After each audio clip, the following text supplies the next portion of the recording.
All right, y'all. So the parts came for the 350 for the Fairlady.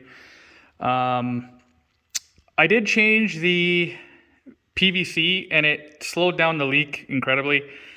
But obviously the seals aren't sealing 100%. So I probably could drive it right now without it smoking.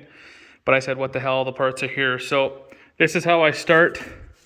I got this offline. I'll put the screenshot in the video for you. But I drew out where all the bolts are. I pre-drilled some holes in there so I could just slide the bolt in, and then that way I know when I go back exactly where they go. So it'll be nice and easy. This is kind of a cheat, if you will. And then I'm gonna do the same for the bottom bolts as well. So let's get to it. So I'm this far. I took the intake off, the air tube. I've noticed that some of these lines are just like rock hard and cracked. Like this one, they tried to attempt to put some electrical tape on it to seal it back up. So whatever, I'm gonna replace it obviously. This thing is spick and span, man. Like when I'm taking bolts off, I'm expecting to see rust underneath here, just because it's a Nissan. And you'd expect rust to be in certain spots, and there's absolutely no rust on this thing. Like, I am so happy I got the car that I got.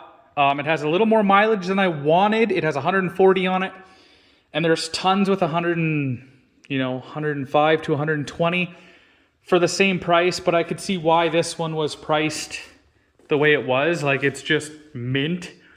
So, besides putting electrical tape, trying to seal some hoses, they took really good care of this thing, and for that I'm grateful. So here I am. This is not going to be a how-to video because there are plenty on YouTube and there's many people out there who do a very good job at the videos.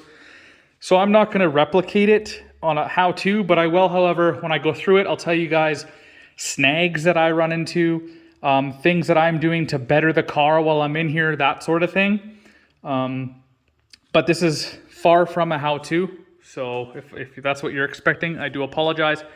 I'll try my best to kind of show you the journey to replacing the valve covers. I just got them in from Rock Auto today. So they were about half the price of OEM, and everyone says that they're great. And I ended up getting Apex. So I'm going to continue with this and show you guys along the way. All right, there's my artiste board, all the bolts in except for the two studs.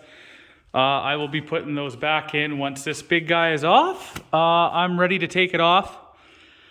This one up here was just holding the intake tube silencer. So she's ready to come off. I'm gonna take her off and we're that much closer. All right, top plenum is off. We got a little bit of oil residue, nothing crazy. That's as expected. So gross carbon buildup it looks like or something. But I plan on getting a catch can eventually, and this will prevent a lot of this going in here. I just put bolts in these hoses here to prevent them from leaking all the time because they are loaded with coolant. Here's the other one I just moved out of the way. These two go to the throttle body. I did take the throttle body off first. If you're gonna do that, definitely unplug the battery. I don't think we'll have to relearn the throttle, but it is a possibility. I looked it up and people say you don't if you unplug the battery first, which I did. And I did another little cardboard Picasso here to add to my bolt organization. So it's gonna make it real nice and easy to put everything back together. All right, she's off. So far it's been a really easy job to do. I will advise, cover the holes up. I'm going to spray a cloth with some brake clean and tape them up real nice. Always buy new gaskets. Some people try to reuse them. Not only is reusing them sometimes a bad idea, but sometimes this happens. This just fell and caught under here as I was bringing the lower plenum out. So just be prepared. Thankfully, I have a full gasket kit sitting inside the house that, again, just arrived today. So I shouldn't have an issue. So just watch out for that. All right, so that's how I'm protecting. I have layers of tape, plus I put this in there as well, so nothing can sneak in between the layers of tape. And on top of that, I'm just gonna put the bolts in so that way they have a home and everything is all good to go. So follow along. So I'm in the midst of cleaning the plenums. This one's all clean and painted and ready to go. The reason why I went with paint is because it looks good. A lot of people polish them, but I'm afraid that polish will just attract more heat. If not, it won't expel heat. And my original plan was to get the Cerakoted, but I got some paint color match for this thing and they assured me it was the right color. I looked at the cap and I said that, whoa, that's way too dark. And here we are. So I have a can of paint that I can't use on the car because it doesn't match. Ask me how I know how. And it looks great on the intake manifold. And yeah, I'm gonna let it dry and do another coat. Then I'm gonna get back to work on this thing and start taking the coil packs out. All right, guys, so this side's ready to come off. I did the spark plugs. This hole was disgusting with oil and moisture. Cleaned it all up, dropped new plugs in all of the holes. It kind of sucks because these valve covers are non-serviceable in the sense that the seals go bad, you can't service them. So in my opinion, that's a really dumb way to do things. A lot of people do upgrade to the aluminum, and then they have the aluminum valve covers, and then you can service the spark plug hole seal. So I went with new valve covers just to make things all easy and ready to bolt up. Yeah, this side's ready to go. It really wasn't that bad. However, the only thing the snag I ran into is the Bank 2 cam sensor. This plug is weird, man, and it took me like 30 minutes to figure it out. And instead of prying it down and then out, you actually have to push it in and pry this plug up, which is how I got mine to come. So just FYI, and unhook I think this is the wideband sensor, and you're good to go on this side. AC I pulled off too. Some of the videos didn't mention that. And then I just, squeezed the little prongs under here and pulled them up. And I'm good to start tackling that side, but I'm gonna call her a night because I have to go pick up parts for the IS300 tonight. And this should be done this weekend. The plenum spacer won't be in, but that was a pretty easy job. I could do that at any time, so I'm not too worried about that. I just want to get in and drive this thing, even though we're supposed to get snow this weekend. So no hurry, I guess. But yeah, we'll continue this tomorrow. So it's the next day, and as you can see, I got the first cover off. This side isn't too bad. I think that side is going to be a little more difficult. But another telltale sign that you bought the right car is this head looks like it's brand new. Now, it very well could be, but based off the dirtiness of all the parts around it, it's pretty consistent. So it looks like whoever owned this car prior to me took care of it and changed the oil when the oil was supposed to be changed. So I'm super happy I got this car because, like I said, this is spick and span. It looks flawless. There's barely any, if any, carbon deposits. So what I'm going to do now is I'm going to take my plastic scraper and scrape off all the residue for the gasket maker. And then I'm going to throw the new one on. I'm using the right stuff. So basically, I'm going to fill the L's of the head with a bead of the right stuff, which is gasket maker. I'm going to finger tighten them and then let it sit for 30 minutes. I think it's 30 minutes or 60 minutes, one of the two, I can't remember. And then I'm going to let it set, and then I'm going to torque them down after that interval. So let's get to it. All right, so all four corners have a bead of silicone. This one kind of got messy just because it's hard to get in there. But I put some on the back as well. So now I'm gonna put it down and hand tighten it. All right, so first side is on. That was pretty successful, if I do say so myself, but we'll never know until the car starts and it doesn't leak. But everything is hand tight. I am waiting as per instructions on the right stuff, wherever the heck that stuff went.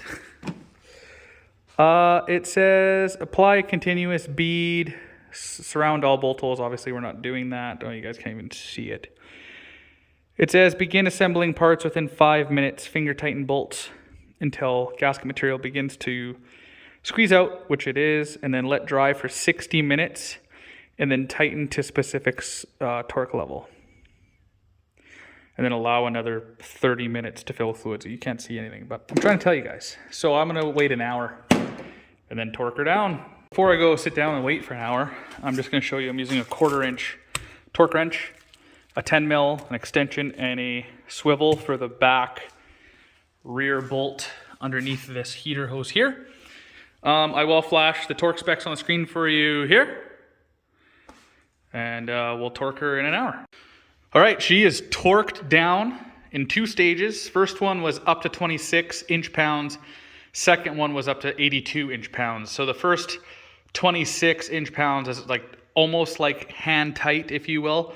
So that's when I did it the first time, and then I let the right stuff cure. And then I torqued it down after an hour. So that's exactly what I just did. All right, so I just wanted to show you guys something. When you order valve covers and gaskets for your VQ35DE, try to get one that has this special gasket that has little teeth on the other side so it stays in the channel. I've heard a lot of horror stories about the OEM ones obviously not having those teeth, and you had to apply some silicone to make them stay in the spots in the groove, right? So this one I did check, and it does have the teeth that make it stay, so it just makes your job and life a lot easier when you're trying to put this in and this gasket isn't falling out. Also, this one's off, and it's as clean as the other side, but it's going to be a challenge, let me tell you. We tried to take this off here just to make room, and we can't.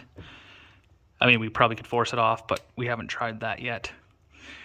But I think it's going to go on okay. The only pain in the neck are these 2 bolts here. This one's going to be a challenge, the back corner one. All right. Driver's side is on. Driver's side, because it's right-hand drive, before someone tries to correct me. It's on. I am waiting an hour to retorque it to the 82 inch-pounds. It's torqued right now to the 22 or 26 inch-pounds, whatever it was. I can't remember. But here she is. And there's the silicone on the corners. You probably won't be able to see this because my light's on. I won't even bother. But yeah, ready to be torqued in about 45 minutes. All right, y'all. The valve cover is on. Valve covers are on. The job wasn't too terribly bad. I do recommend having someone with you if possible for this side. I don't know if the right-hand drive is worse than the left-hand drive just because things are different. Even though they're the same, they're a bit different.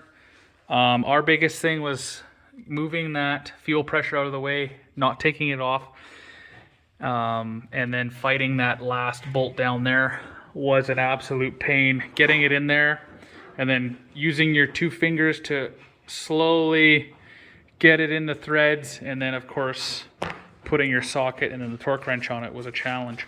But they're both torqued down. They both look good. Everything's plugged in. Everything's bolted down. Tyler's running fuel line for his STI. He has a really nice radium setup going in it. So maybe I'll show you guys that on a future video. This thing doesn't leak fuel. It did at first.